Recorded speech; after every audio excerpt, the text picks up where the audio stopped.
On commence directement. Numéro 10. Imagine garder de la nourriture congelée en plein désert brûlant.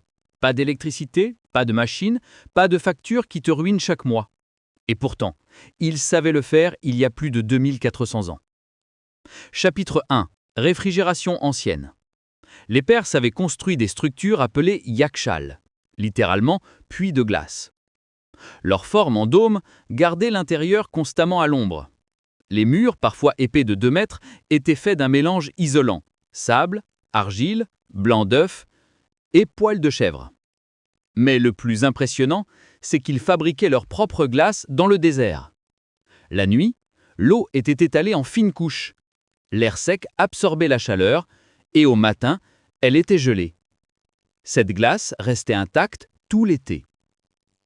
Pendant que toi, tu paies pour garder tes restes au frais, eux utilisaient la physique et un peu d'ingéniosité. Chapitre 2, Chinampas.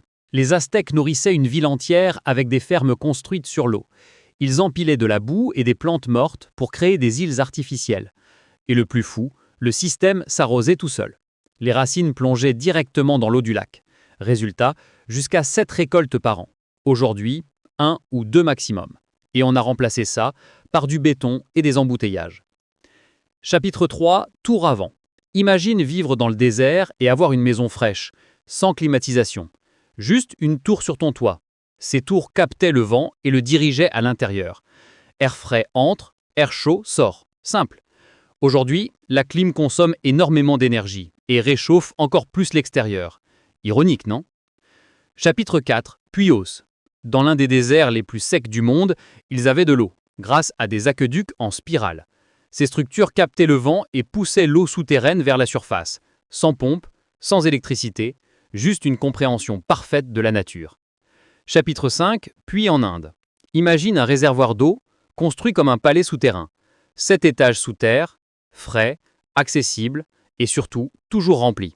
Ce n'était pas juste utile, c'était aussi un lieu de vie. Chapitre 6, Nabatéens. Dans le désert, la pluie est rare, mais violente. Les Nabatéens ont transformé chaque goutte en ressource. Ils ont sculpté des canaux dans la roche pour capturer chaque inondation. Résultat, une ville entière au milieu du désert. Chapitre 7, Acier ancien. Un métal ancien, plus résistant et plus flexible que beaucoup de matériaux modernes. Les scientifiques ont découvert qu'il contenait des structures proches de la nanotechnologie, il y a 2000 ans. Chapitre 8, Terre noire. Dans l'Amazonie, ils ont créé un sol vivant, plus fertile, avec le temps. Aujourd'hui, on épuise les sols, eux les régénéraient. Chapitre 9. Coupe romaine. Une coupe vieille de 1600 ans change de couleur selon la lumière. Pourquoi? Des particules d'or et d'argent à l'échelle nanométrique. Une technologie que nous avons redécouverte bien plus tard. Chapitre 10. Béton romain. Imagine un matériau qui devient plus solide avec le temps. C'est ce que les Romains avaient créé. Leur béton se réparait tout seul grâce à l'eau de mer. Aujourd'hui, le nôtre se fissure. Le plus étrange dans tout ça, ce n'est pas qu'ils étaient plus avancés, c'est qu'on a oublié. Et peut-être que le vrai problème, ce n'est pas le manque de technologie, mais la manière dont on pense le progrès.